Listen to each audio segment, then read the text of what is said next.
Alors moi, c'est Radia Bakouche, j'ai 25 ans, je suis présidente de l'association Coexister. Je viens tout juste de terminer mes études en relations internationales à Sciences Po et j'ai été invitée à participer au conseil d'orientation de la Fondation de l'Islam de France.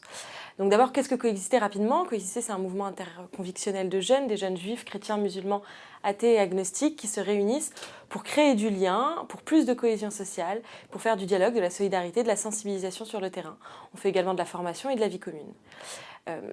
Quand on m'a sollicité pour faire partie de la Fondation de l'Islam de France, j'ai beaucoup hésité. Je me demandais un peu ce que j'allais pouvoir apporter, quel allait être mon rôle là-dedans.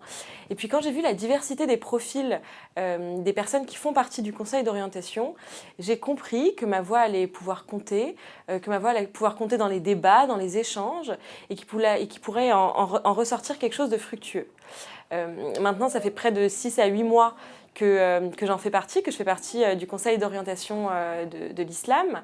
On a des débats extrêmement riches, extrêmement intellectuels, qui ont une hauteur d'esprit qui me fait beaucoup de bien, à la fois dans mon engagement, dans mon début de vie professionnelle, mais également sur la place et le rôle que doit jouer la Fondation. On a un tel défi de montrer d'abord que l'islam apporte énormément en termes d'histoire, en termes de culture, en termes de personnes, en termes d'humains. Ça c'est clair et je pense qu'on en est tous convaincus au sein du conseil d'orientation, au sein du conseil d'administration. En revanche, le défi c'est comment le montrer, comment le valoriser et comment le prioriser. Et je pense que c'est un peu tous les questionnements et tous les échanges qui ont lieu lors des réunions du conseil d'orientation et je pense aussi lors des réunions du conseil d'administration. Je suis ravie de faire partie de cette aventure. Je promets à la Fondation un bel avenir.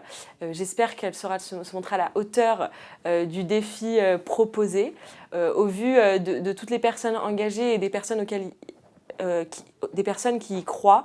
Je pense qu'on arrivera à résoudre ça et à faire cela et d'apporter vraiment au débat et aux thèmes de société en France sur ces questions qui questionnent, mais qui finalement, si on leur retire les tensions, apportent beaucoup en termes intellectuels et culturels.